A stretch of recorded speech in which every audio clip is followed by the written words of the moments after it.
it's an example, it's proof that your Shabbat, that your resting day is earth born. It is of this energy. It belongs here. It is a part of the earth. It's a part of the code to live on the earth. You need to get down with the Shabbat. It's a resting period of the entire earth. And there's a Sabbath river. You might think this is play. But oh boy, is there much documentation, much substantiating drop from the 1200s and 1300s about this waterless sea with precious stones that flows 6 days out the week and rests on the Shabbat.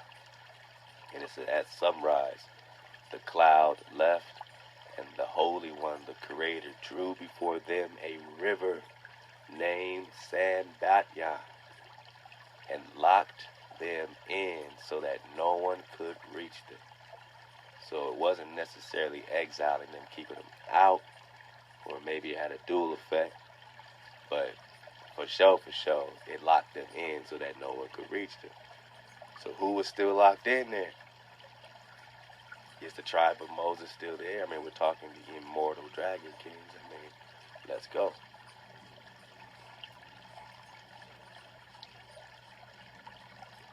So I'm going to get it from right here. In his Sefer,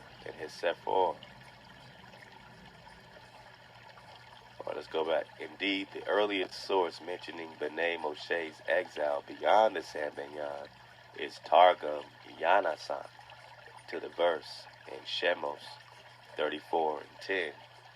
And he said, behold, I am making a covenant before all your nation. I will do wonders, etc. Targum Yanasan translates part of this verse as follows. However, from you, Moshe, will descend righteous multitudes. Before all your nation, I will do wonders for them when they are captives at the rivers of Babel. I will take them from there and settle them over the Sambanyan. Whoa, that's a heck of a translation. He got all that from and he said, behold, I am making a covenant before all your nation. I will do wonders. You know what I mean? So he took that verse and translated it. Targum Yanasan translates part of this verse as follows. However, from you, Moses, will descend righteous multitudes. Before all your nation will I do wonders for them when they are captives at the rivers of Babel.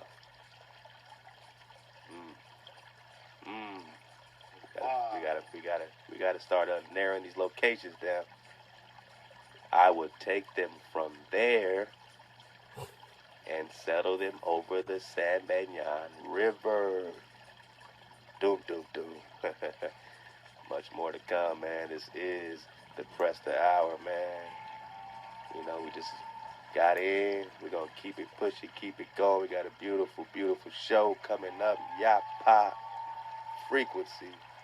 Where's my dragonfly applause, dog? Where's my dragonfly applause? There we go. Let go. Yeah, man, it's time to walk through the dojo. Much Ahchwa family for enjoying the Press the Hour. Keep it going for yourself. Let's get this drop off. How we enjoy, man. You know, stepping in on the good foot, man. Let go.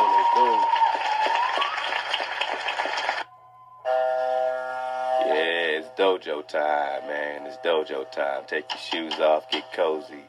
Let's go ahead and walk through the dojo for the drop off. TDO, you know. We in here, man. We tribing up. We Shabbated up. We eating Shabbat bread on the Shabbat with the Shabbat. Let go, man. We feeling good, man. It's Thursday night. We living well. Brother Nature just told us what time it is.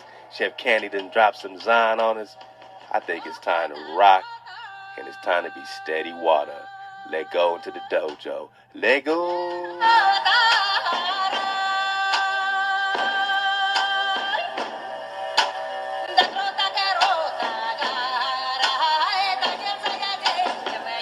What it do?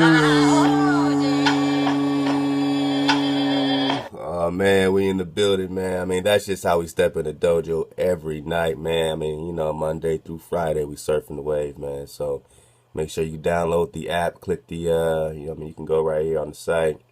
But right quick, man, much ahab, Ahchwa V. We are getting Sister V on the road again. Click that link below to support the sister rebuilding her van.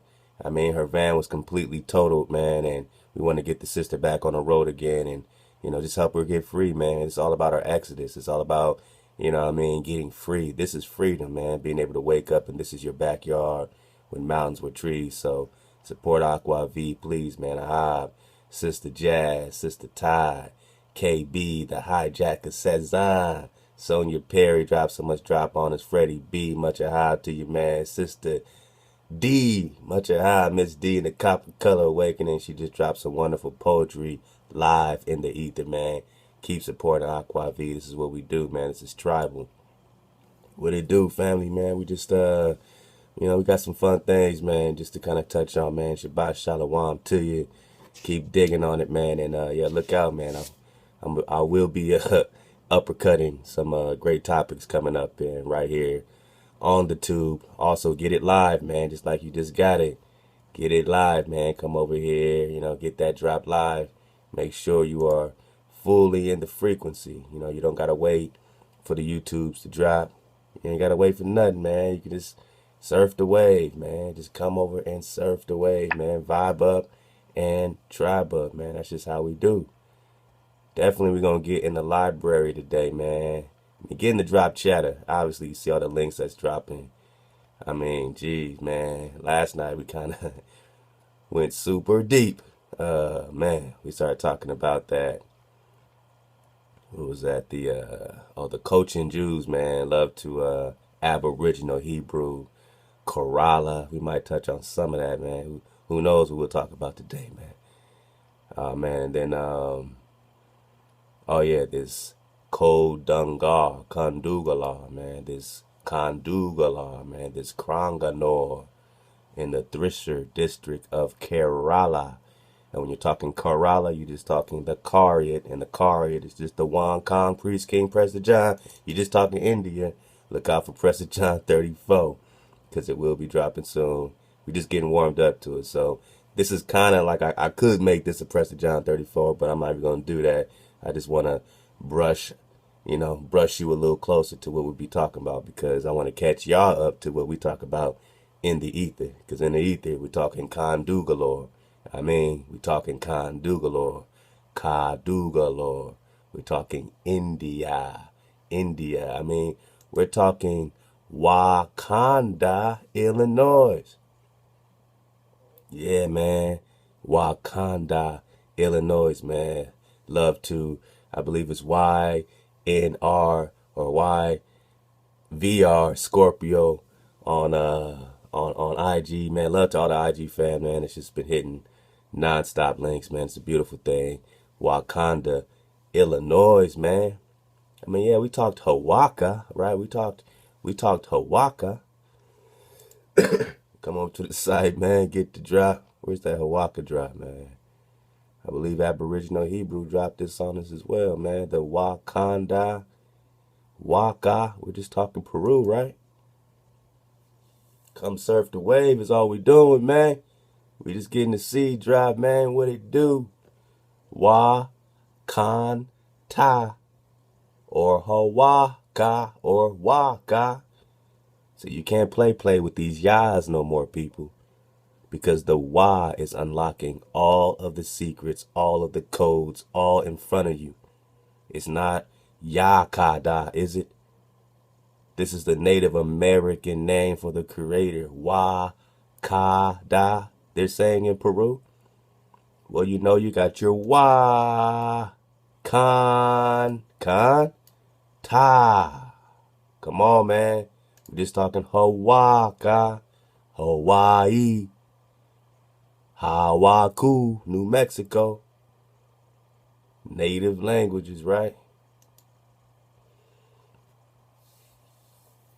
Native American legends. Wauconda, Wa-Ka, Wauconda, right? You are the Ame'rican, right?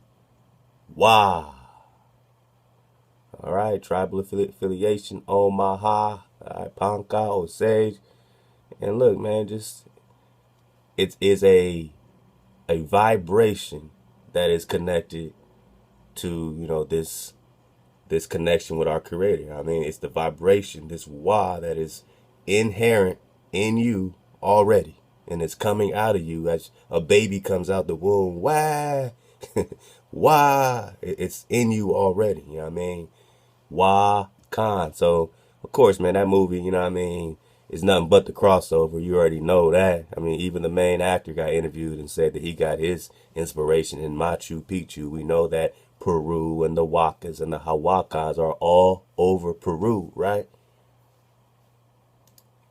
I mean, if you don't know, you need to know that the Huaca, when you're talking the Quiche or the root, the Quichuan languages in South America, Huacas-Wa-Ka, right? The Quichua, all right? So we touched on this a long time ago, if you remember. I mean, we did a video 2-3 months ago about the Antarctic vibranium versus the Wauconda vibranium. One is giving energy, one is absorbing energy, they say, right?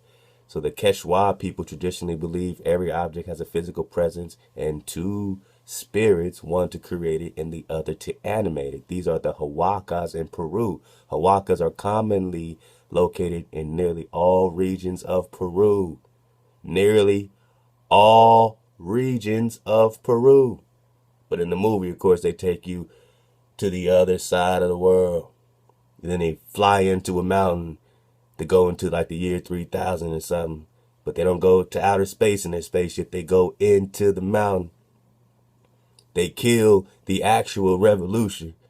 The only so-called African American in the whole movie gets stabbed in his heart bone, right?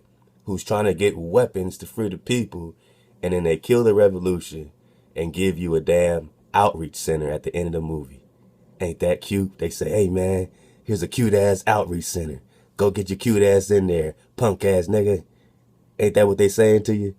Go to the outreach center, man, and learn about Wakanda and why we just fall back and act like the war ain't even been brought to you already. Act like we ain't even at war already. Act like we have not been invaded already. Hawaii.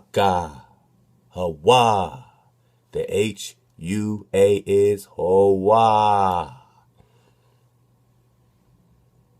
You can't get around it when the truth has you surrounded, and we're only talking Peru and the Waka. We're only talking the Wakan, the Native American creator. Man, I mean, we're only talking Illinois. Yeah, man. Yeah, man. Wauconda Bog National Preserve. So, these national preserves are just dragon talk.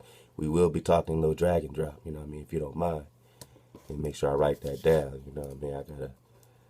I'm trying to get used to taking notes sometimes because, stuff be going so fast. Start jotting stuff down sometimes. I do enjoy surfing the wave and not writing stuff down, but once in a while, when it's something big, gotta write it down. Let go. Big bog nature preserve. So you got this dragon preserve connecting to a Wauconda in Illinois, which is just Chicago.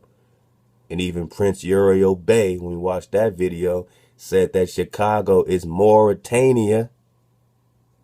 He's calling Illinois Mauritania. So in Mauritania, there's Wauconda. Get it? This is the old world. So don't ever let them try to tell you, oh, well, this is just some later thing. This is the old world, and you got to look for the clues. And you got to risk being called crazy to get it. To go there. You know what I'm saying? Wauconda. So, you know me, man. I drop all these links for you. You will have all these links. Click on the links below. And yeah, man, we just talking Kodongalor,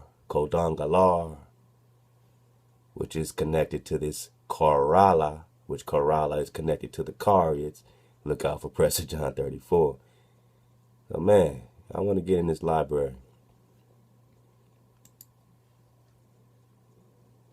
because I want to pull up this Voynich manuscript right quick for a couple of reasons. Actually, let me go over here.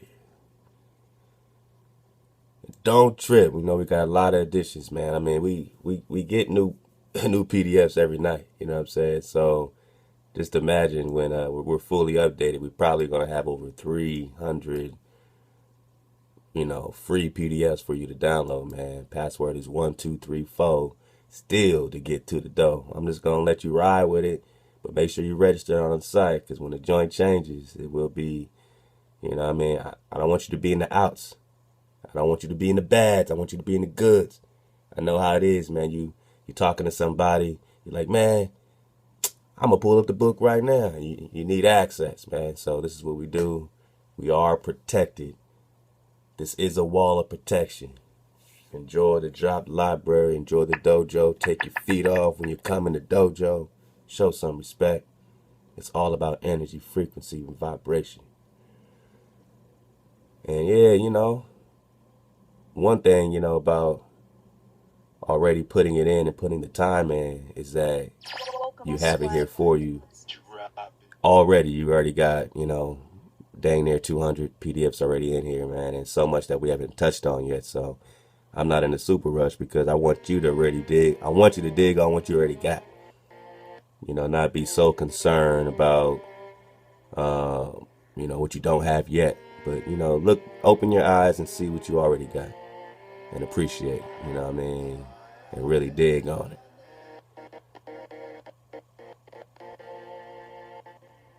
Just surfing the wave, man.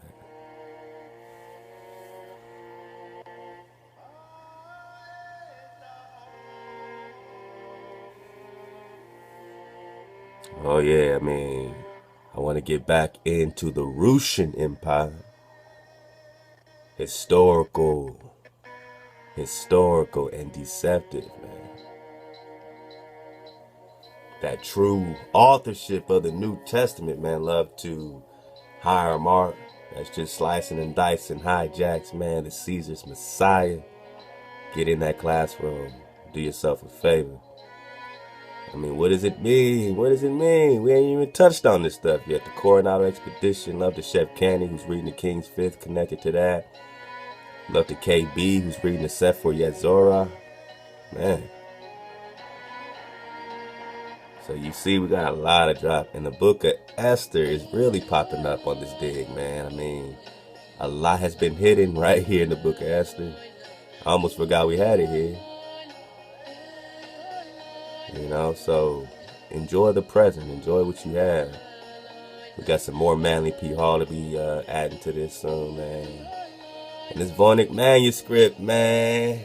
Yeah, man.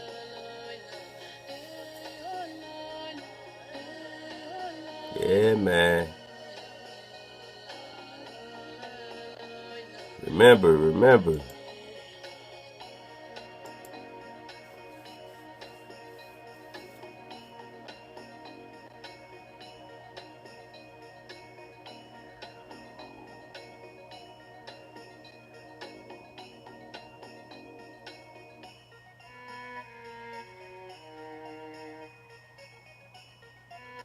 We got this secret code that's being cracked, right? All over the place. They're trying to crack your codes. They're trying to break down your frequency.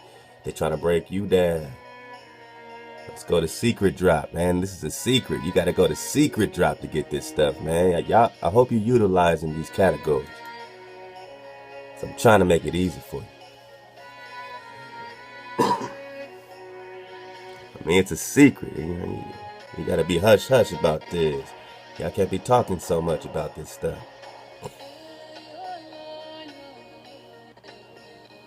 Oh, yeah. Did y'all know? It's a secret, right? Did y'all know that the definition of Creole ain't got really a lot to do with the hijack mix, but it's a native-born black person as distinguished from one brought from Africa? And who are the original French? Anyway, the Franks. Lego.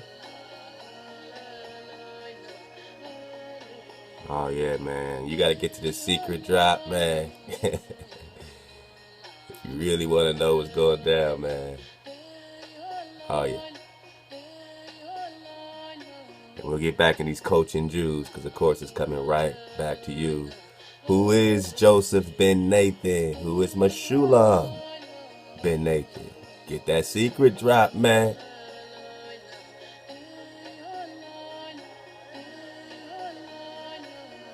We got so much secrets going on.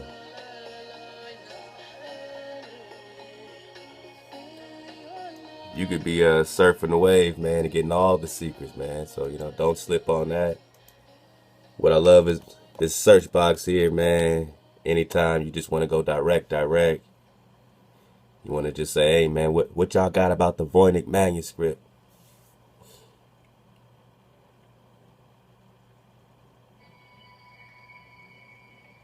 You can get to it and start breaking down what we got on the Voynich manuscript.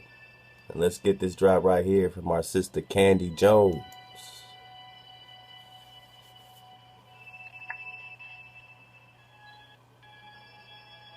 And by the way, the sounds you hear right now are trees, are plants singing. This is not a musical instrument. It's an electric wire plugged into a plant. And that beautiful song you hear is a plant that is singing to you. This is the sound of nature. Scientists claim to crack an elusive centuries-old code, and it's Hebrew, dropped by Candy Jones. Canadian computer scientists claim to have cracked a centuries-old code manuscript after using artificial intelligence. They're using AI to crack your secrets, people. This is Prester John's manuscript. Let's go. Sophisticated algorithms and little help from Google Translate, the University of Alberta researchers hypothesized that the long, elusive 600-year-old or 800-year-old, depending on if you're putting it in the 1400s or the 1200s, is written in encrypted Hebrew. Did you ever hear about encrypted Hebrew? Oh, you mean like a whole nother level of Hebrew? Encrypted. Well, Hebrew is a bunch of numbers anyway, right? It's a bunch of numbers anyway, so how do you encrypt your numbers? In their article, Decoding Anagram Text Written in the Unknown Language and Script, University of Alberta professor Gregorz Kondrake and doctoral student Bradley Hauer outlined their methodology in decoding ciphered text using the mysterious Voynich manuscript. 240-page, heavily illustrated, vellum-bound volume is now kept at Yale University. So whether it's the original or a copy, it's being kept at Yale University. And you telling me it's play? For hundreds of years, the meaning of its unique script, lengthy text, and esoteric drawings of flora, fauna, the cosmos, and plenty of naked women has entirely eluded scholars. So, of course, when you see these images we about to pull up, you might see some naked women. It's a bunch of white-looking women doing, but of course you're looking at an iconoclasm of what the original is, and we don't know what the original looks like. So whatever they show us, they want to put their images in. Same old damn game. Meanwhile, they're trying to encrypt this thing, and they still don't know. Look, man. Kondrake told the Times of Israel this week that it's like asking why people try to climb Mount Everest. People love to solve puzzles and do things we're not able to do. They're just trying to solve puzzles, and you're trying to solve life. They're trying to solve puzzles. You're trying to solve life. Look at them trying to break down this Voynich manuscript, man. Look at them. Look at them. Man, they're breaking it down into comics. What? It says the mystery of the Voynich manuscript has spawned dozens of attempts to break the code, including by the team of cryptographers from Britain's Bletchley Park that broke the Nazi Enigma code. It has also birthed a whole genre with hundreds of fictional works and an eerily layered a cappella vocal octet written by Yale School of Music. So they're writing music based on this manuscript. They got it in the library in Yale. They got an online memory game with illustrations and citations in a comic book, just like Black Panther, Marvel Adventures, Black Widow, and the Avengers number 18, which features a scene in which the Voynich manuscript goes missing from the Yale library. Is it play? We've been talking about this for how long?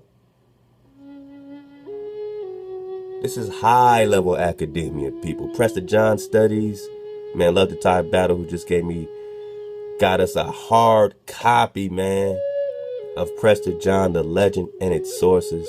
Cost over $100. We appreciate the investment, and we're reading it during the Prester Hour. You know what I mean? We come on, man, 9 o'clock for the Prester Hour, 9 o'clock Pacific time, West Coast time, you know what I mean? And, you know, either you're going to get it live or you'll get a replay from earlier, and then we'll do it during the drop-off show, man, from 10 to, it's really like 10 to 1 now, you know what I mean? So we keep it going. But yeah, man, this Marvel Adventures just keep giving you Black Panther. Now you got the Black Widow and the Avengers, number 18.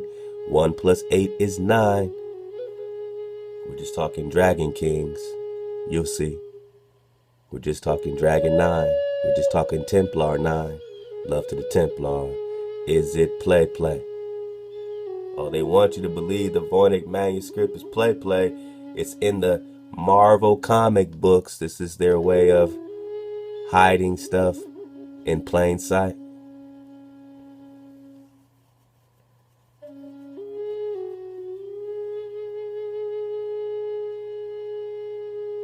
They are fascinated with the Voynich manuscript deep inside the British Museum, where there is a shelf dedicated to antiquarian book dealer Wilfrid Voynich. So they're naming it after Wilfrid Voynich. This is not the name of the book. It is not called the Voynich manuscript. They are naming it the Voynich manuscript. He is honored for having sold the institution an unheard of collection of 150 unique old books. Man, you know how we like our books around here. What will we do to get our hands on these 150 unique old books, of which these were the only known copies? It is therefore not surprising that Voynich manuscript that Voynich is the man who rediscovered the sole copy of the manuscript that now bears his name. It was found while conducting a somewhat suspicious purchase, of a lot of 20 to 30 books from an Italian Jesuit college in 1912. We're just talking the Voynich manuscript, man. Pull it up in the library, man. I said, pull it up in the drop library. This is at least, at least something that you can actually just check it out, man. You can just check it out. You can meditate on it. You can play some flutes and get fluty, man. Fall back and see what you got in here, man. See what you got up in here, man.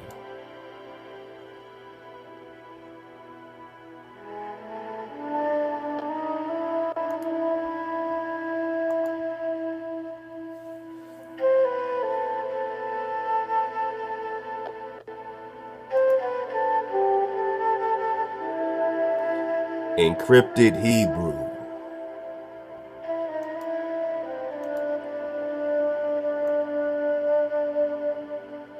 Encrypted Hebrew. Encrypted Hebrew.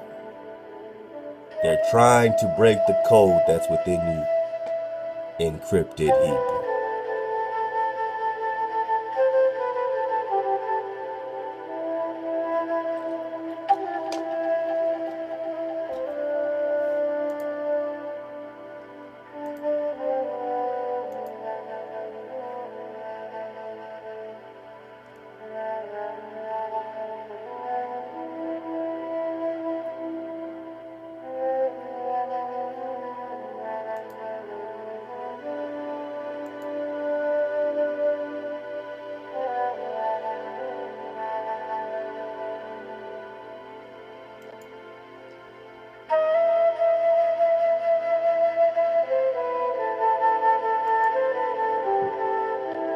Is it magic?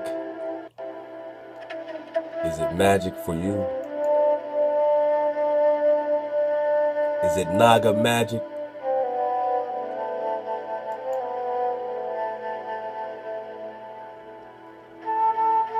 Is it play?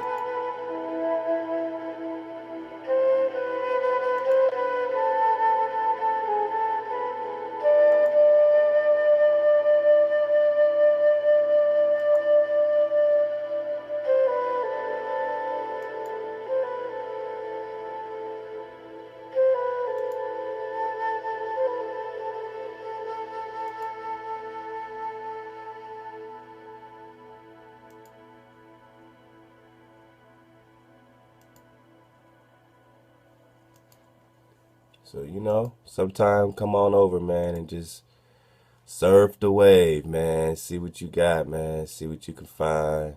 See what you can pull up. See if you can, go ahead and get the drop, man, and unlock the layers. We're just talking the Huacas. You're just talking the Wakas, the Wauconda. You're just talking creator. You know what I'm saying? I mean, hey, man, you're just talking the Naga coil. Something else we dug on last night. The nigger coil, right? The nagger coil. Yeah, man, it's a temple of the Nagas. It's a town of the southernmost Indian state of Tamil Nadu. Now you're getting back into the Tamil dynasty, and a principality and administrative headquarters of Yakamori or Kumari or the Kumari Kingdom. It's this big land. It's another Atlantis. That's this huge landmass that's underneath India or connected to India on the bottom of what they're calling India today, the Kumari Kingdom. So that's another landmass, and you got this Kumari right here.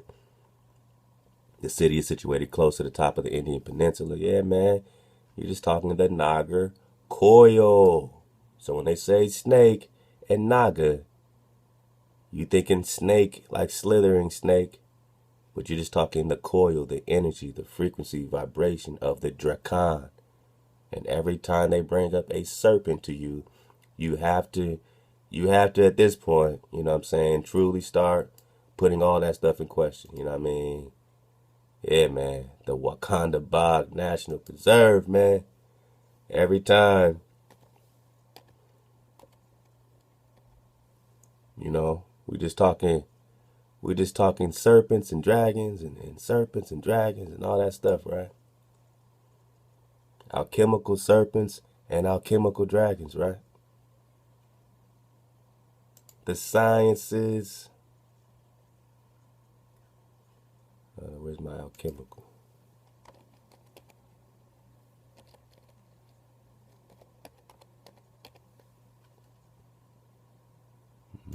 Let's see this, man. Oh, man, I mean, when you talk dragon drop,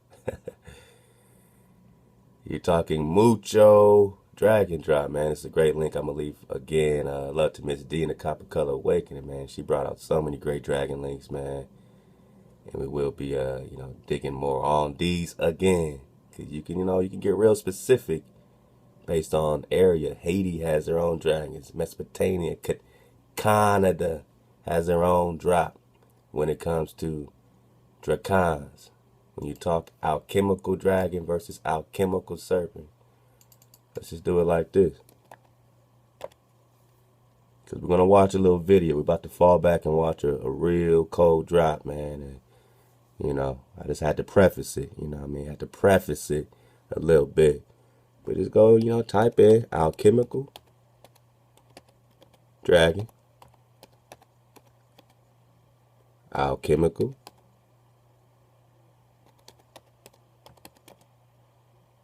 serpent. And see if it's the same damn thing.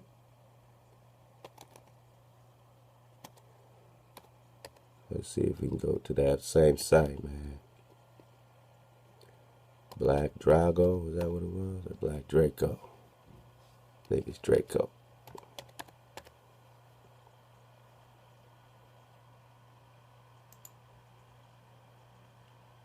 Here we go. So remember, when you talk in the snake and the dragon, those are two different things. So Christianity wants you to think every time you hear the word serpent, even this video we're about to watch, every time you hear the word serpent, they're going to put a snake up just to brainwash you. Yet they're going to tell you that they're really talking dragons. So when you talk the snake, the Egyptian snake often represents the impersonal nature of the unconscious as it bursts into consciousness. So you're just now getting conscious, boss. You was brain dead. You got knocked out in a fight. You got hit with an uppercut. You out. You're not conscious no more. Oh, put the smelling salt on him. He's waking up. He's conscious, boss. He's not dead, boss. He's just bursting into consciousness. You're not dead no more. Wakey, wakey. But are you aware? Do you have awareness? Do you have the awareness to dodge the next punch, the next uppercut that's coming your way? Or are you just conscious? You're not dead. You're still on the mat. You're still on the floor. You're not dancing around yet. Your legs ain't under you yet. You can't escape. You can't dodge. You can't dodge the hijack yet. You're just conscious. You're just conscious. See, we don't have a conscious community. We have an aware community. We promote vibration awareness, and we've been doing it since 2014. 4 + 3 + 2 is 9. We promote fire, water, air, and land. Pure fire, pure water, pure air, pure earth, pure land, man. Do you want a pure breath? We're not talking snake, man. You need to differentiate it and get out the mind of a hijack. When they say serpent, they talking snake or they're talking dracon. And even when you talk dracon, there's dragons on both sides of the frequency war. You need awareness, not consciousness. Serpents often represent the impersonal nature of the unconscious. As it bursts into consciousness. Especially in mythology and dreaming, when the act of conscientio, which is the bringing together of opposites. So, man, love to KB. He's reading the Sefer Yetzirah, where it's literally saying that Abraham had the magic to create people. Jacob had the magic to create people. But who else had that magic in their magic sciences?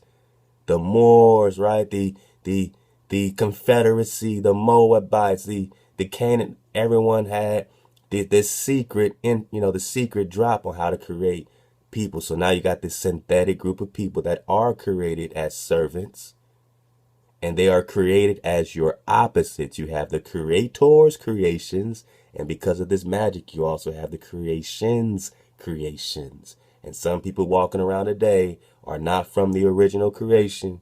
They are created by the creations. They are created literally by your cousins, your brothers, your family.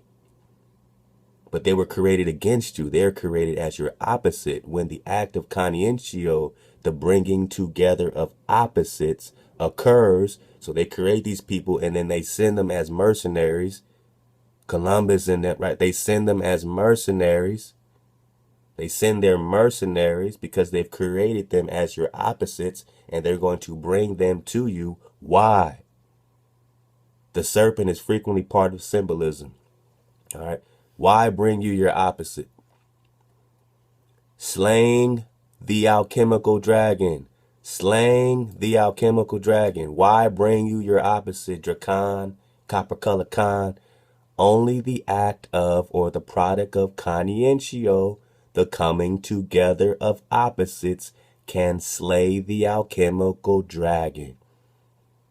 Why create people as your opposites to send them on you one day to slay your alchemical dragon, to slay your energy, to slay your vibranium, your vibration, your vibranium, your vibration? Oh yeah, this is kryptonite type shit. This is kryptonite. But it's not just people, it's energy, frequency. That it's the coming together of opposites that slay your dragon. Commonly written as the mercurial dragon. Mercury is who? Thoth. 3 times great, right? Trigonomegistes, Hermes, Mercury. So this is the Mercury dragon. This is your opposite. This is the Thoth spell barrier. The dragon slayer, which they call Cadmus, embodies the fixing properties of sulfur. Who has this property? Come on, now you can get the synthetics. Both the moisture and the sulfur must be removed to stop the process represented by the dragon. This is deep, yo. And if you want to know about the alchemical dragon that represents you, Naga, just read here. The alchemical dragon represents the philosophical quicksilver. They're philosophizing because they don't know shit about you. It's philosophical quicksilver. Unlike ordinary mercury, the dragon is unlike ordinary mercury. Unlike Thoth, unlike Hermes, unlike Hijack 101 Atlantis, Egypt, snake, unlike the alchemical snake or serpent, which is just the unconsciousness bursting into consciousness. It's still knocked out. It's not aware yet. This is especially true when representing an androgyny, the image of the union of king and queen as a single androgynous god. Might have also both holding a serpent or snake. Serpent represents everything from the monstrous snake to the cosmic snake. So they know where this comes from. It comes from the cosmos, right? It comes from the heavens, right? But these are the lower heavens, right? Underneath the firmament, the cosmic spirit. Who's that? Who's underneath the firmament? Who's ruling underneath the firmament? That's where you got your Lucifer character, right? The supreme serpent brings everything to life, but also kills everything. It brings everything to life, but also kills everything. This is the snake. It kills everything. It doesn't give life. It gives death. It kills everything. The cosmic serpent is everything and nothing at the same time. The monstrous serpent is an impediment, a danger. The snake is a danger. When a person hides in false shelter or a prison, violence and fire is needed to escape the danger of the diabolical serpent. In times of spiritual or emotional turmoil, a person can become bound to this snake, monstrous serpent. To break that bond, the individual may fight or may simply endure the fire till it burns itself out. You're now bound to this serpent because of the hijack, because of the disconnect from Hawa. We were bound now to this other covenant, this serpent. And to break the bondage, Naga, you have to either fight or endure. Well, you stopped fighting, so I guess we're just going to endure until the fire burns itself out, right? Alchemical dragon. What's the difference between the snake and the dragon? The alchemical dragon represents the philosophical quicksilver. Unlike ordinary mercury, the philosophical quicksilver is a mysterious substance of unknown origin. If they can't tell us who we are, how can they tell us who we're not? Unknown. That's creator talk in alchemy. If they're saying it's unknown in alchemy, they're talking creator. Because Thoth can't see beyond the barrier, right? Thoth can't see beyond the greater light. It's an unknown origin. From this quicksilver, the living spirit, here we go, life, not death. The living spirit can be extracted. So they're extracting life from you. They're eating your dragons to extract life from you. They're eating your dragons to extract life from you. I mean, you think it's play. We got the documentation, Prester John and the Gypsies. It's in the library. They're eating your dragons to extract life from you. The reptile that the Ethiopians, which Ethiopians? The ones in Western Europe. Who are they? The Moors. The Ethiopian, the Moor in Europe. The reptile that the Ethiopian, the Moor in Europe is eating is the dragon. The reptile that the Ethiopians eat is the dragon. For it is well known that wise Ethiopians have come to Italy and Spain and France and England and those countries of the Christians where there are what? Good flying dragons. And that by occult, secret, sorcery spells, necromancy, by occult arts they possess, they drive the dragons out of their caves. And they have an art of preparing their flesh. And they partake of it against accidents of old age. They get younger. They get life and prolong their lives and make their intellect subtle. That means they get super smart beyond all estimation. And this is in 1266, written by Opus Madrus. It is not necessary to speculate here that these so-called Ethiopians were in fact the Egyptsies. The Egyptsies.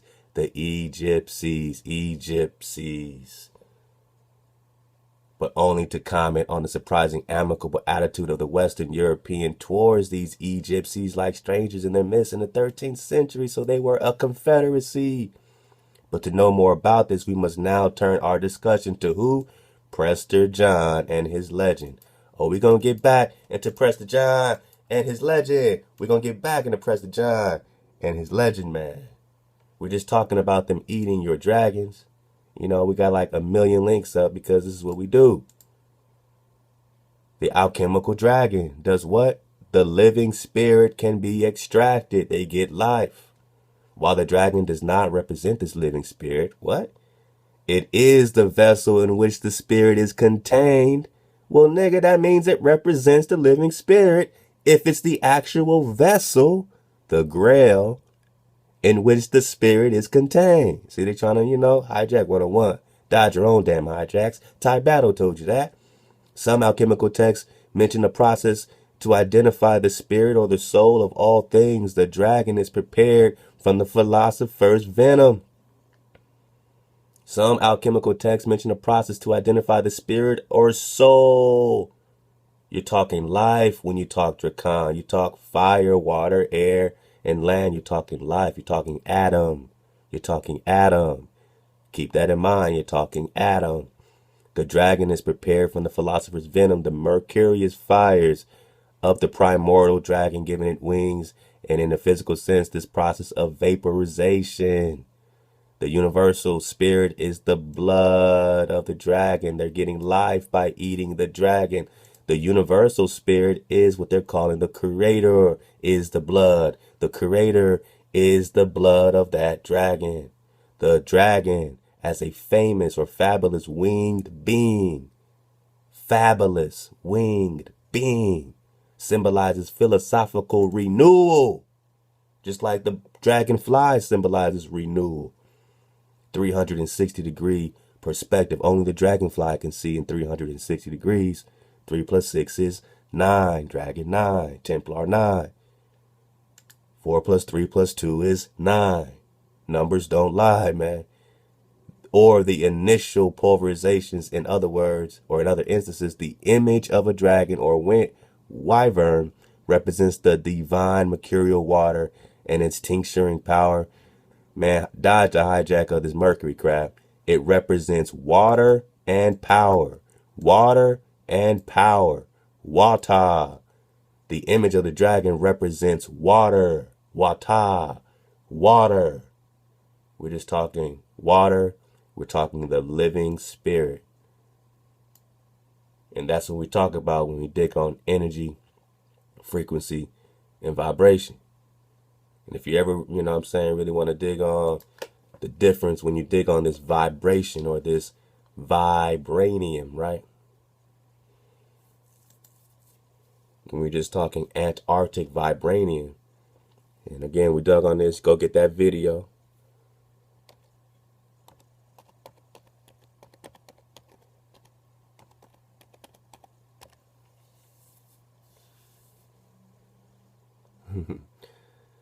Yeah, man. What's the difference, man? You can look at Marvel, because they got the drop, right? Marvel got the drop. The Wauconda Vibranium, all right. Found almost the same Africa, all that stuff, right? You could dodge the hijack. It says Wauconda Vibranium absorbs. Wauconda Vibranium absorbs vibratory or kinetic energy in its vicinity within itself. It absorbs energy. That's the main part, that. Then you got Antarctic Vibranium. What's going on in Antarctica? There's all these waves popping out of Antarctica right now. These energy waves coming to life in Antarctica, which is also connected to the Shambhala, which is connected to South America. Antarctic vibranium has thus far been found in nature only in an isolated region of Antarctica. Why are they telling you so much drop in Marvel? Known as the Savage Lands or the Negro Lands. It is also known as anti-metal due to its opposites effects to Wakandan vibranium. Antarctic vibranium through a means that is not understood. Not understood. An unknown origin, alchemical dragon. Antarctic vibranium is not understood. Emanates vibrations which cause the atomic and molecular bonds in nearby metals and other kinds to weaken, which results in the liquefaction of nearby solid metals.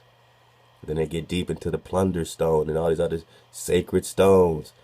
A fraction of a sacred mound of Wakandan vibranium was converted to Antarctic vibranium by particle bombardment, specifically through gigawatt boron beams produced by a massive cyclotron apparatus. You think they're playing with you? Alternating the differentiation isotope that separates Wakandan vibranium from Antarctic vibranium. So one is absorbing kinetic energy, the other is doing what? Antarctic vibranium through a means that is not understood. It emanates vibrations. It gives off life. It gives off vibrations, It gives off life. It gives off vibrations. And, go to the homepage. You're about to get this video popping right now, man. And, we're going to get it popping just for you. Let's go.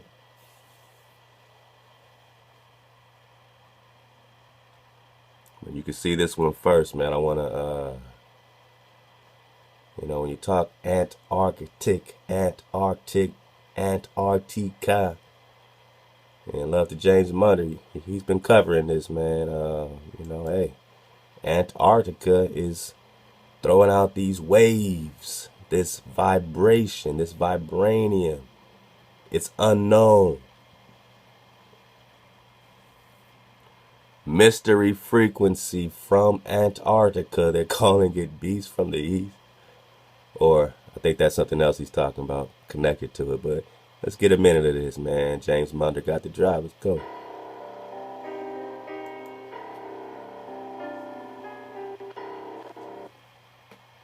All right, so right here, you're going to see on the bottom, we're going to see these waves that are penetrating out from Antarctica, and they are looking to be targeting where the weather is made. That's the jet stream.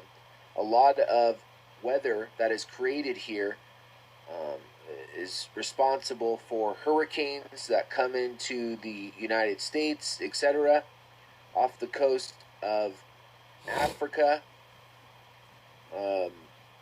So I just wanted to point this out to you, considering what is done there. Manipulation of the jet stream right there can affect the entire world. So I just wanted to point that out to you. And one more. All right, now take a look. All right, so he's going to go on, but just know what he wanted to point out is there's a mystery frequency coming from Antarctica Bing bow, ping pow. You know what I'm saying? So yeah, man, let me see, man. I want to just give some love right quick to a couple fam on IG, man. Love to Furious Black KLI Clee, who dropped this video we're about to see, man. And that Wakanda drop, man, that we got, that Wauconda-Illinois drop.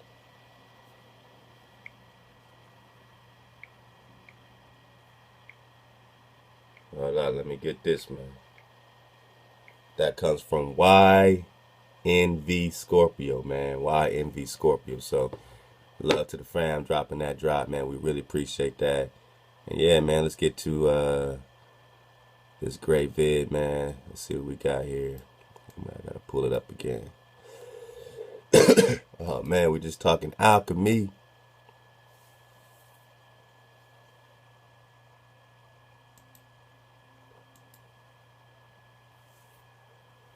Let's see. Man, let's get in the tube, man, and let's check out this link. Aha.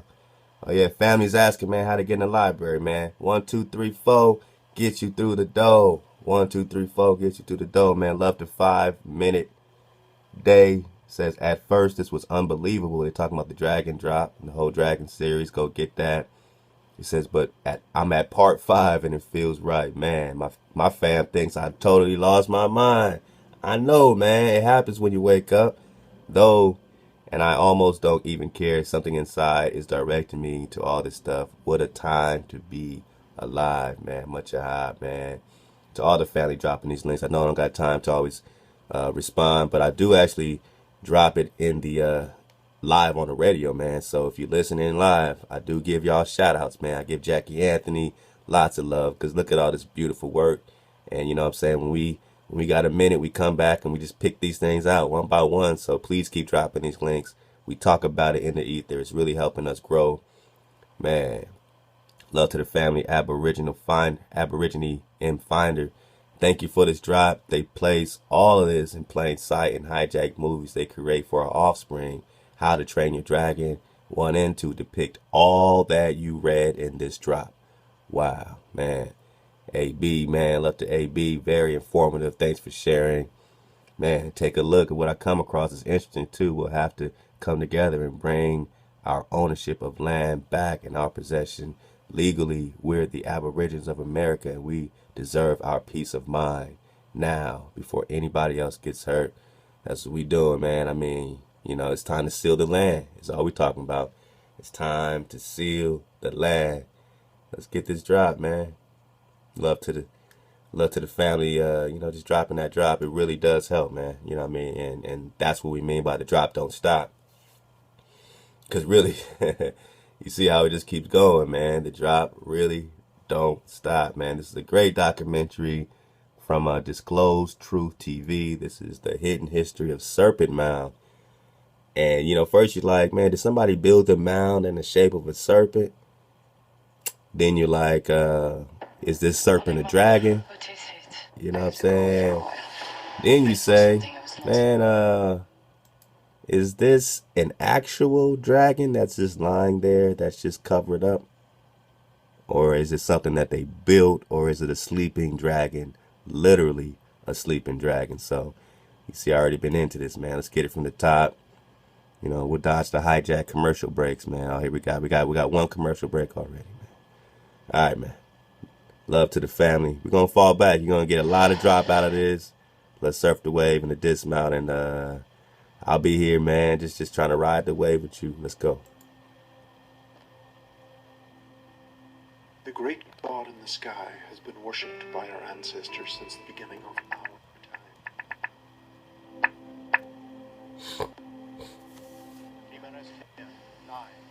As we break free from the shackles of this planet, have we forgotten the teachings of our elders?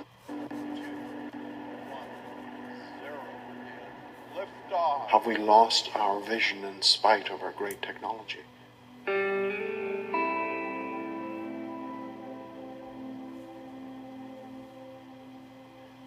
Have we become a race who fails to read the writings and the bones of our past?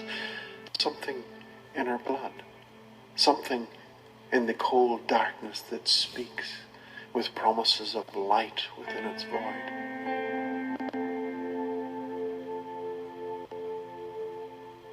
Who speaks to us with such promise from behind the wizard's curtain? And why have we forgotten their venom?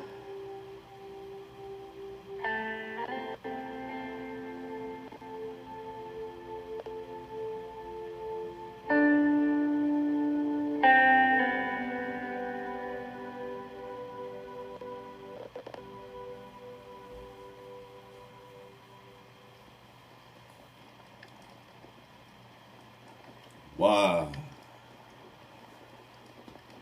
Having the company of a warm fire would make anyone resistant to challenge the unsettled Irish weather. But hiding behind a keyboard defeated the purpose to get back to the land and reconnect with a song, a vibration that flowed from our highest mountains and sank to the bottom of our legs. This need to reconnect, almost like a connection of the soul with the land, was the initial foundation for my experiences that brought me to the doorway of another existence, hidden within the heart of our land. It was here on Loch Derg that I underestimated the power of a legend, a myth which spanned thousands of years and formed itself around a remote island and perhaps one of the most important places of oracle within Europe. Alright. Now they're going to bring in Christian this and Christian that. And we already know from digging on the Tau and the Hebrew Tau that every cross don't got something to do with Christianity. You talk about the crosses and the crossing lines, and you're talking about fire, water, air, and land. You're talking about dragon lines and ley lines that are crossing each other to do what? X marks the spot. Now you have a vortex. And you protect the vortexes. That's what the Nagas do. You protect the Earth's energy centers, the chakras, right? Because you're natural. And it's what you do in and on this earth, in this frequency. It's what you do. You're the wall of protection. So let's go. The island, we were led to believe by surviving Christian texts, was split in two. One half was lush and known for possessing good spirits, whilst the other side had rough grasses and was desolate and known as a place of evil, a land of demons and nightmares. It was supposed to be a place that would test you both spiritually and physically, almost... Now remember, they're talking about evil, right? So you're in the mind of a hijack. So don't just take their word for it that this island over here was evil. Remember, they call you Satan's spawn. They call you children of Satan. Your magic is evil to them. So this place could be, either it could be a hijack. I don't know. I'm not there. I can't confirm or deny it. But it can also be, something that's related to you that they're trying to turn off your senses by calling it savage land, evil land. All right, so let's keep going. To the point of death. However, in 1497, its significance was downgraded and eventually in the 1600s was abandoned, leaving behind the spirits and a doorway to another place. A place guarded by huge reptiles, keepers of secrets who at one time would whisper with those that visited. At one time would whisper, right? So you're not talking about a crawling snake. Again, they're going to keep giving you this damn picture of a snake. You just got the alchemical snake, alchemical serpent versus the alchemical dragon. So they're guarding this land, or they're guarding the gateways. We're talking dragons, not slithering snakes. And this spiral they're about to mention has everything to do with vibration. But we have to listen closely to dodge the hijack. The site is obviously pre-Christian, and for that matter, pre-Celt. Pre-Christian. But even they had stories about the nature of this place. Derg was a Celtic god associated with disturbing overtones of slaughter and death, on par with Dawn, the god of the underworld. We can only imagine what was happening on and around this place before the stories changed, and Derg the god was swept to one side by Christian scribes, and today simply refers to the colour of the water, meaning red, water is brown. Whoa. Whoa, whoa, whoa. So this Celtic or Celtic, right? This Celtic or Celtic, what they're calling God. This Celtic or Celtic, what they're calling God. Remember, the Celts are connected to all this stuff that they're calling Mongols and all this is Naga talk. So when they're talking the Celts, they're talking Clan Ross, they're talking the Rus, they're talking Jerusalem, they're talking Israelites. That's why I said dodge the hijack when they say something is this is evil and this, because they're coming in a Christian mindset, but yet they're saying it's pre-Christian. So you can't come in a Christian mindset talking about something that's pre-hijack.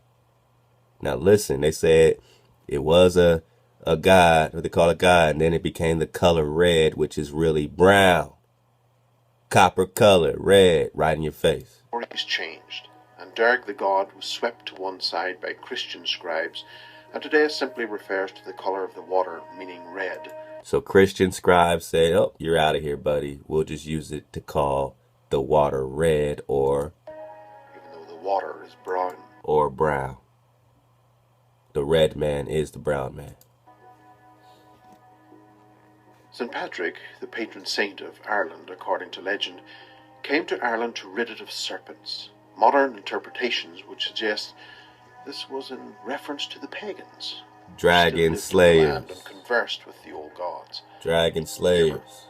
As we will see, this was not the case, and in fact a greater impact of these giant reptiles, furious gatekeepers, can still be seen throughout Ireland today.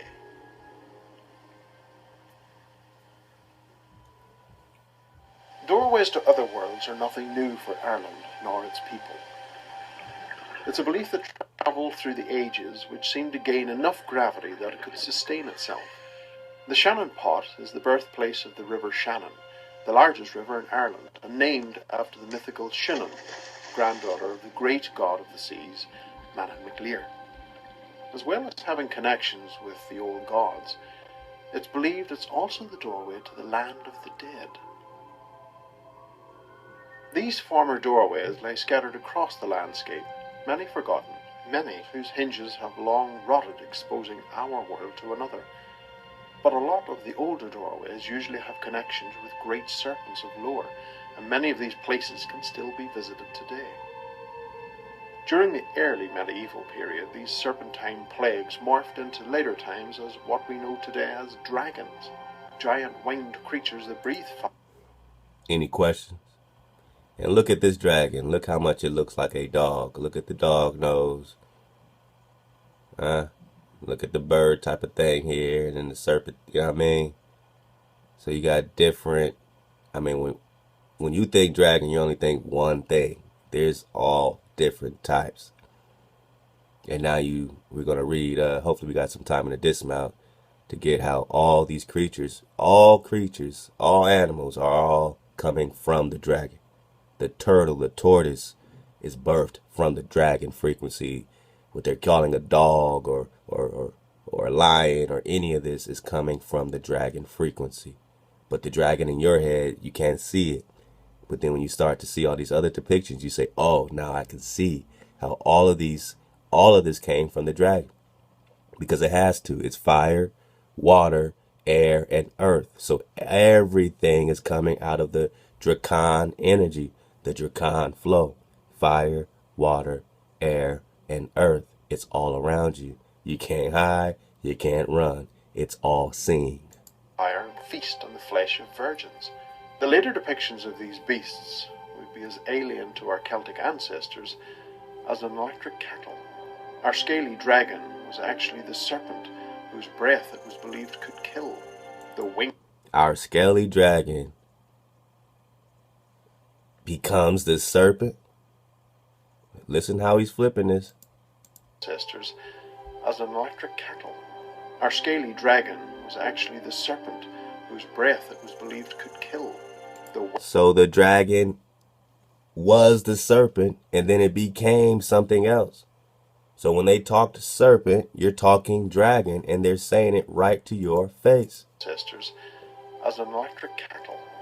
Our scaly dragon was actually the serpent whose whose breath it was believed could kill. But then what? Wings and feet they did not possess.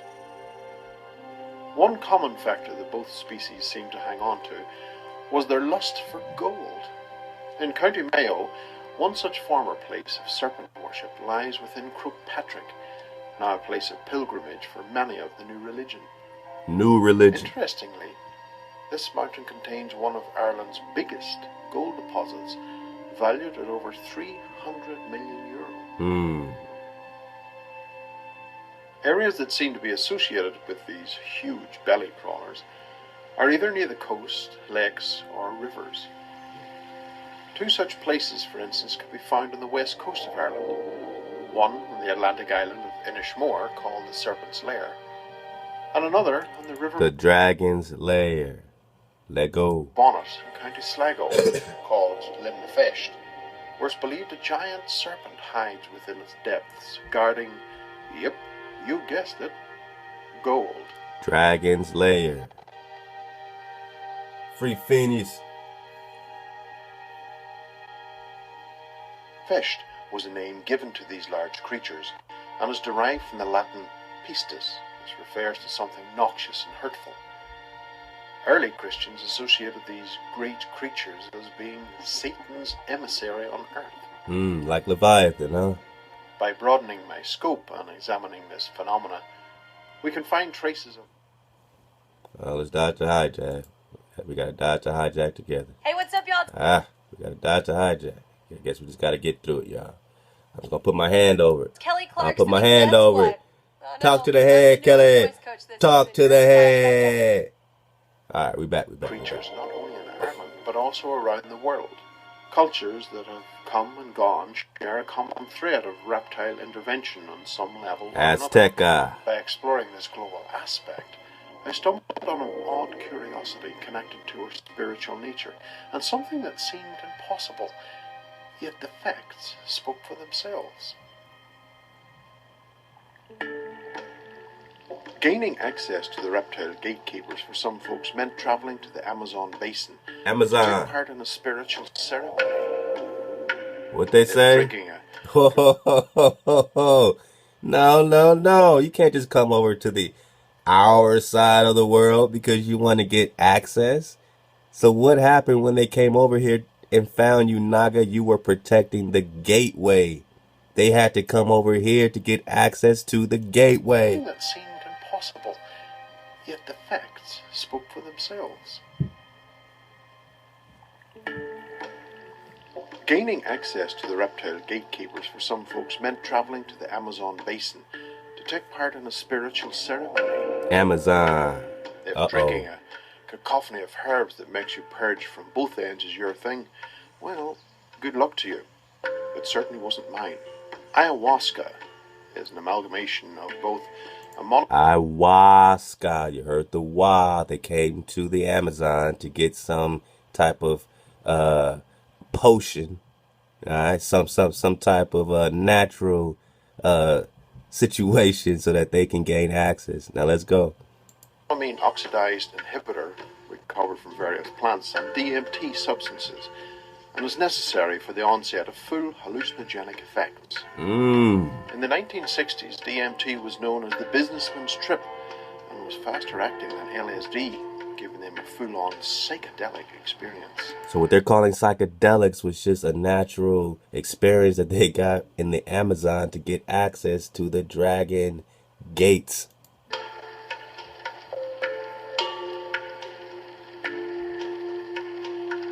Dodge the hijack.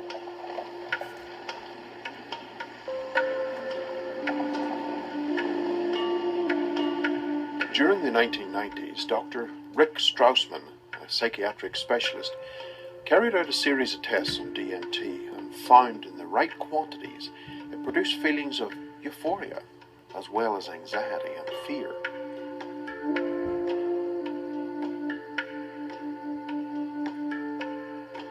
In smaller doses it produced auditory hallucinations, but in higher doses something odd happened. A large majority of participants in the study began to report a state or feeling that they were able to communicate with other intelligent life forms.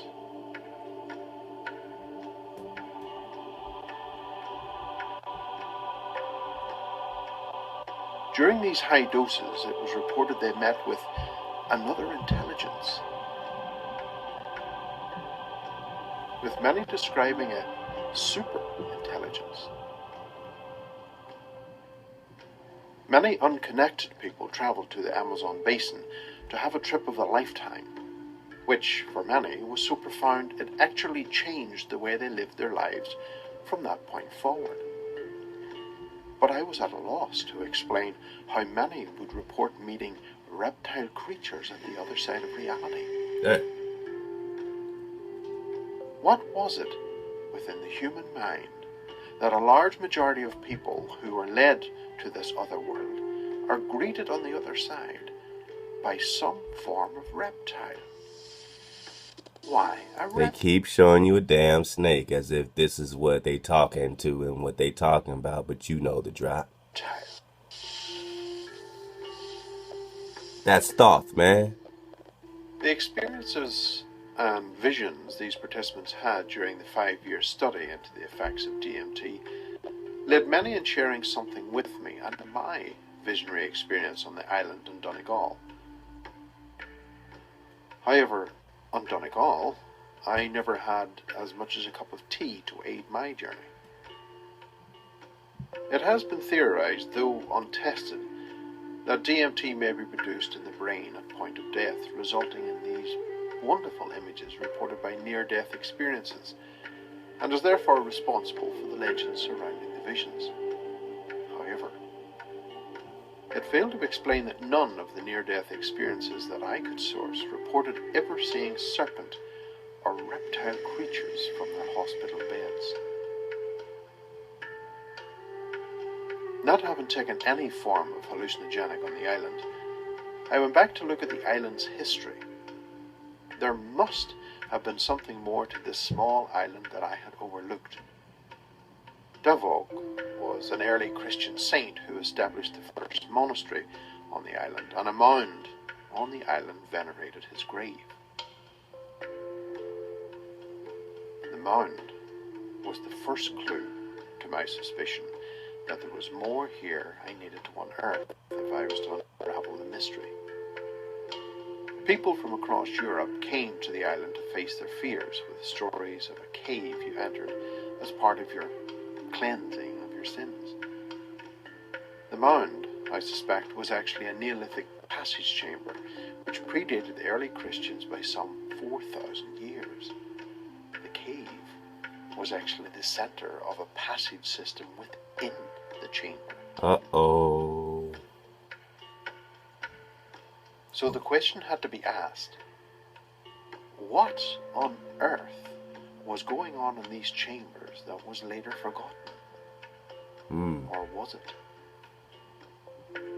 Further research uncovered a trail of facts that shed a different light on history as I knew it.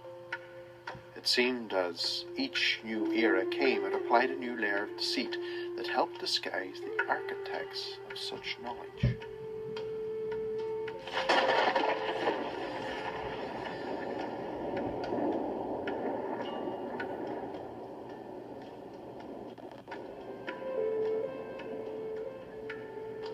To understand this hidden purpose of the passage chambers, we had to look at some of the symbols left behind by our Neolithic ancestors, carvings in stone walls, engravings which may have been misinterpreted.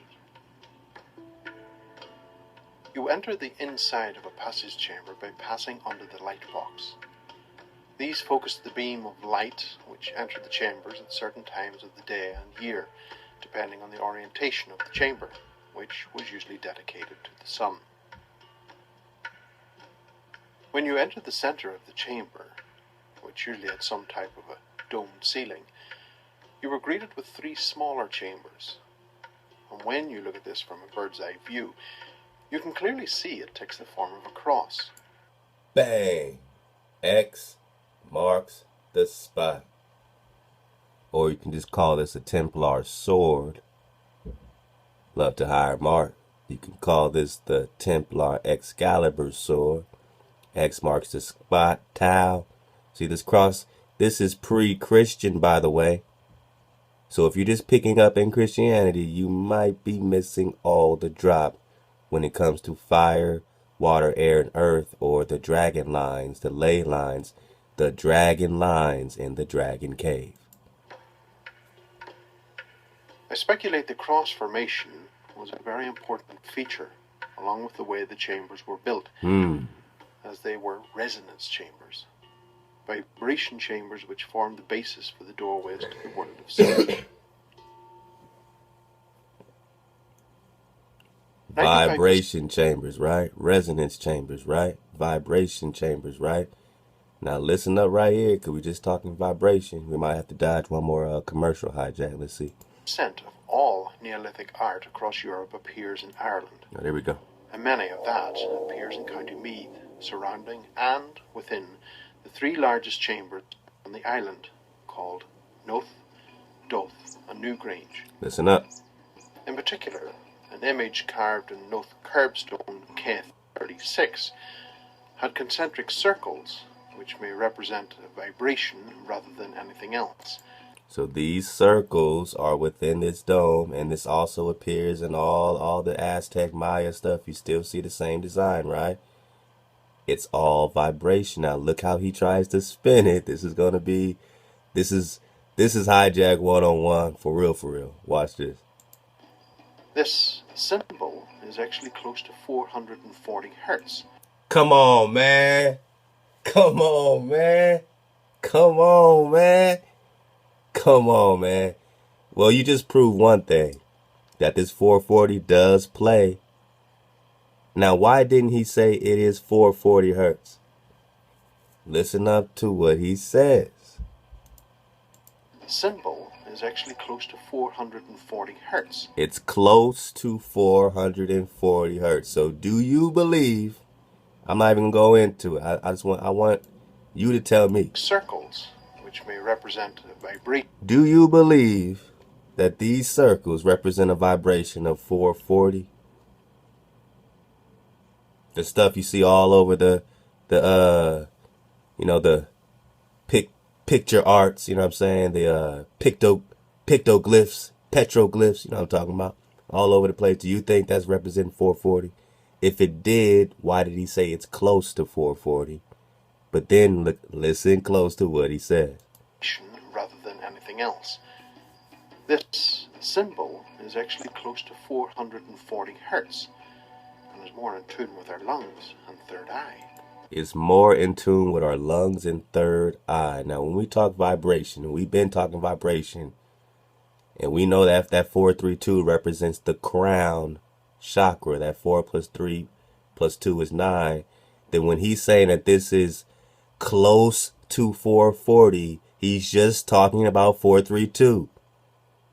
But he's not going into it. He's just going to say it's close to 440, so that when you do the research in 1953 of them switching all of our musical harmonics to 440, all your MP3s are in 440, all of your radio is in 440, all of your television is in 440. Do you think they switched it to this sacred frequency of healing so that you can ascend? No.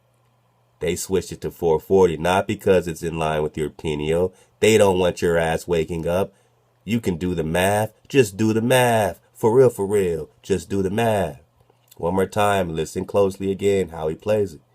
Circles, which may represent a vibration rather than anything else. This symbol is actually close to 440 hertz and is more in tune with our lungs and third eye. The secrets of these... So we know they're spinning it. So whatever's in tune with your natural frequency of your lungs, your organs, right? Your third eye, your crown, 440, and you do the research, 440 hertz has nothing. I mean, you can go right now on the site, man. Go to the drop, get you some drop on 440 and 432.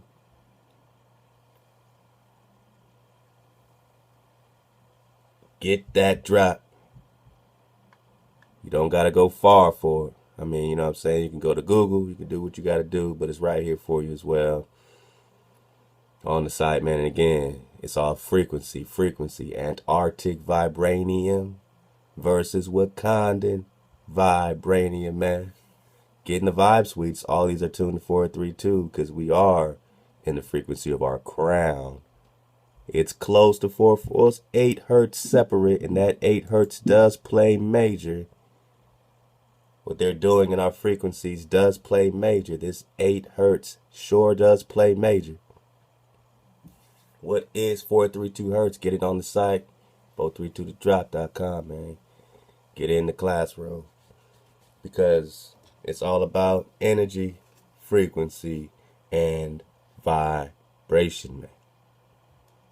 What is 432? You know what I mean? A equals 432 hertz, known as Verity's. A is the alternative tuning, or the original tuning, that is mathematically consistent with the universe or the creator. Music based on 432 hertz transmit beneficial healing energy. So when you see this energy, this vibration coming off, these circles, right? This spiral is really representing the spiral, or the phi, the spiral, like the spiral in your ear, the cochlea, because it is a pure tone of math, fundamental to nature. So you can't be talking 440, talking about that's going to be natural to your, pineal gland, your pine cone, your lungs, your organs. Nah, that 8 hertz sure does make a difference, those crazy 8s. Because listen, according to Brian T. Collins, a musician and researcher, the standard pitch, A equals 440 hertz, what he just read, what we just heard, does not harmonize on any level that corresponds to cosmic movement, rhythm, or natural vibration. Bang! So when they try to slide in, when you do your recon, because we've been doing this recon again since 2014, so we got the drop knowing already when they try to slide in this 440 business and say, oh, that's related, that's closely related. Well, that's 8 hertz away, and there's a difference because when you're in 440, it separates your frequency. It does not harmonize on any level that corresponds to cosmic movement, rhythm, or natural vibration. The greatest musicians such as Mozart and Verdi base their music on the natural vibration of A equals 432.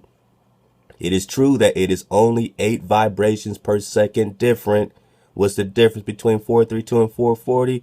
8 vibrations per second different from the standard tuning. But this small difference seems to be remarkable to our human consciousness or awareness. And you can get much more drop on where this comes from, how they are, getting these instruments coming out that already are tuned to 432. All the, just the background, man, of the tuning. 1885, A equals 440 had to be the standard tuning. So they changed it to 440 as the standard tuning. Since France has adopted a standard pitch, I advise that the example should also be followed by us. And I formally requested that the orchestras in various cities of Italy, among them that of Scala, Milan, to lower the tuning fork to conform to the standard French one. The Franks, remember the Rus and the Franks are part and parcel. They are hand in hand, side by side in the creation of the Templar. We're talking the Rus, we're talking Priest King, we're talking Jerusalem, we're talking natural. If the Music Commission instituted by our governors believes for musical or mathematical exigencies that we should reduce the 435 vibrations of French tuning to 432, the difference is so small, almost imperceptible to the ear, that I associate myself most willingly to this. So he said, let's go, man, because 432 is what's up. But then it says, unfortunately, the great composer was unsuccessful in his attempt. The American Federation of Musicians accepted the A 440 hertz. The American hijack Federation of Musicians accepted the A 440 as the standard pitch in 1917. Around 1940, the United States introduced 440 hertz worldwide. And finally, in 1953, it became the ISO, International Standard Organization 16 standard body bag. So 440 became the standard pitch, or was introduced in 1917. The 40s, it was worldwide, and by 1953, it's all over your radio and TV. Now, you want to tell me this one more time, Hijack? You want to repeat this to us one more time while we get out of the mind of a mother-sucking Hijack, man? You want to run this by us one more time, Mr. Hijack, about the spiral? Let's go. And within the three largest chambers on the island, called Noth, Doth, and Newgrange.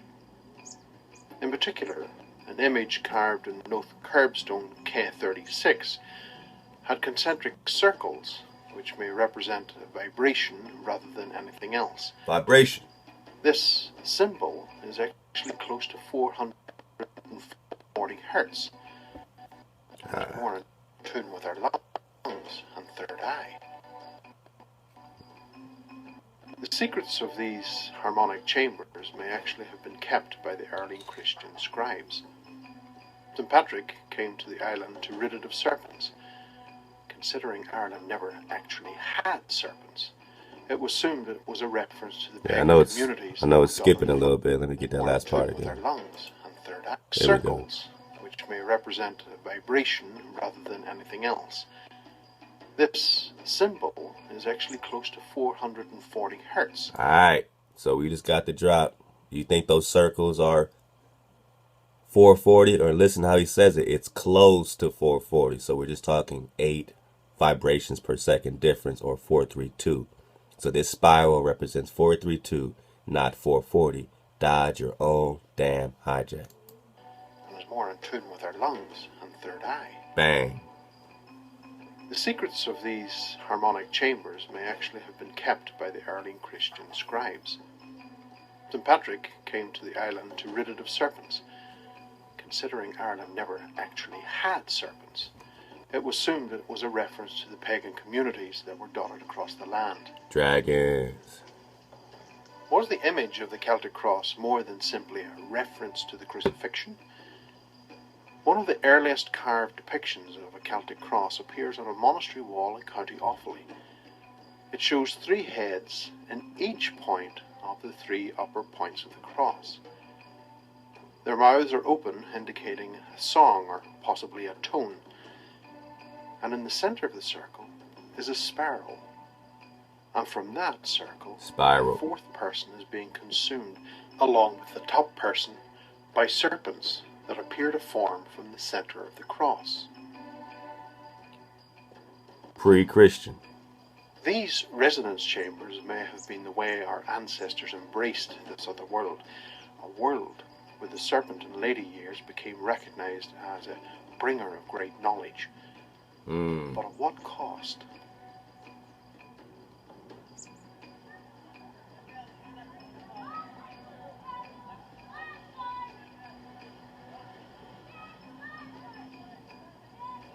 Early stories which emanate from the Egyptian Empire speak of a creator god called Atum, often depicted as a reptile. Adam? Atom? Huh? Or speak of a creator god called Atum, often depicted as a reptile. Interestingly, he entered this world through a primordial mound, which was also represented by obelisks.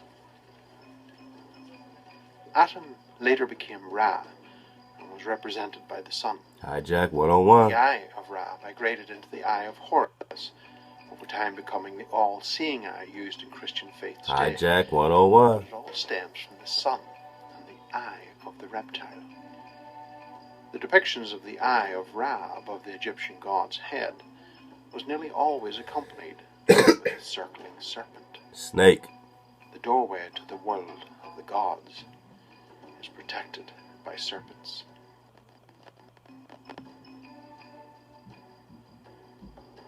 My research suggests serpents govern the doorway between us and them, with the promise of great power and wisdom. No doubt with pledges of personal power and greed, there was always somebody ready to gain from such promises to rule the world. The history behind these reptilian interlopers is long and full of many rabbit holes.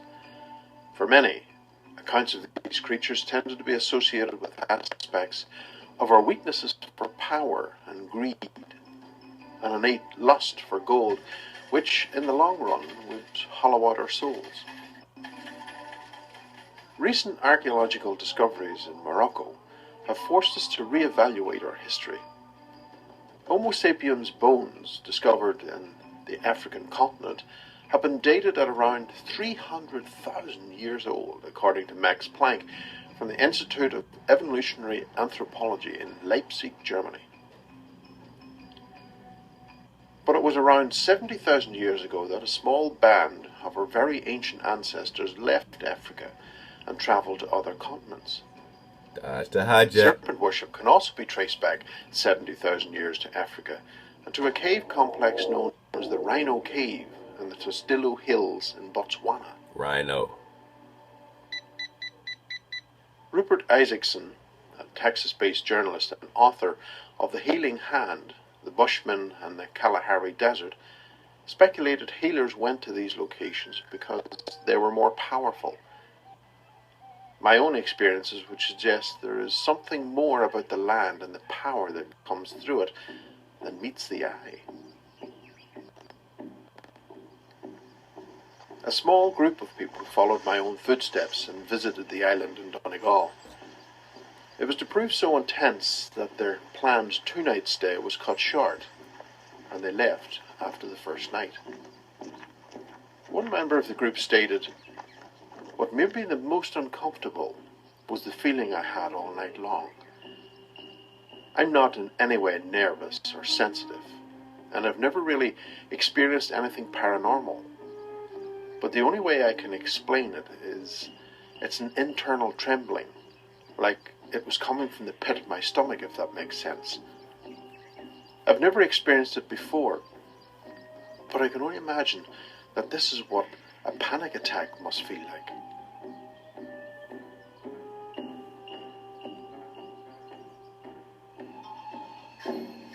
The serpentine involvement in the human race is worldwide, and traces are found on nearly every continent, both within mythology and major religions. Its appearance was usually a combination of being worshipped with the utmost regard as well as being feared.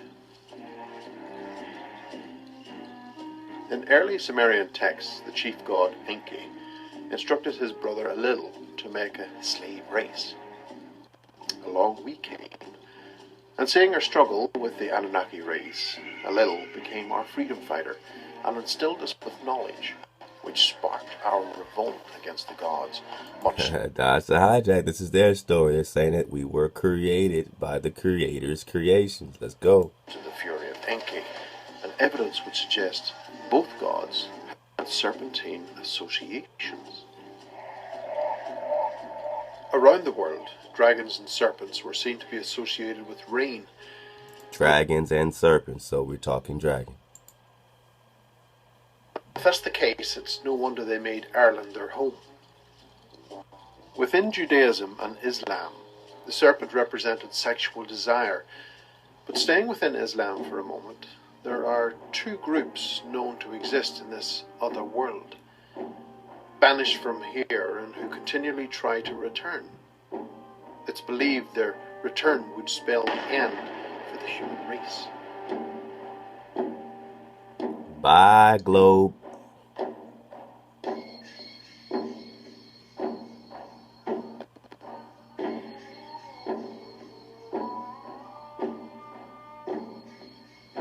Chapter 18 of the Quran addresses these entities, which are known as Gog and Magog. It seems they brought great bedlam to this world. Gog and Magog. Listen up. Chapter 18 of the Quran addresses these entities, which are known as Gog and Magog. It seems they brought great bedlam to this world, and in a battle between us and them, they were banished behind a wall of iron. a barrier which prevented them from returning. The entities within Irish folklore list and share the same name of our mounds, which are called the Sidhe, who, interestingly, according to the mythology, were also driven back to an underworld. So Gog and Magog were driven back behind this iron, and they say this iron has some type of magic about it, that's some type of boundary, right? This iron, right? They got iron bullets, right? Iron everything. I'll see if I still got this link, man, with this, the ethnology drop. Yeah, man. We're just talking Gog and Magog. And we're talking Holy Grail, which means we're just talking Priest King or Prester John. And when you talk Gog, yeah. Let's see if I got it up. Holy Grail.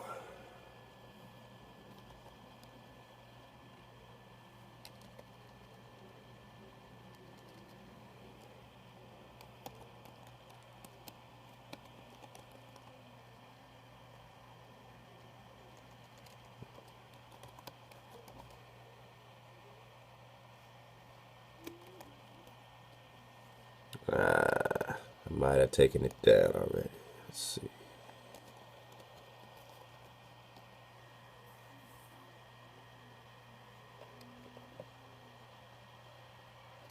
Society. Is this it? Let's see. Let's try this here.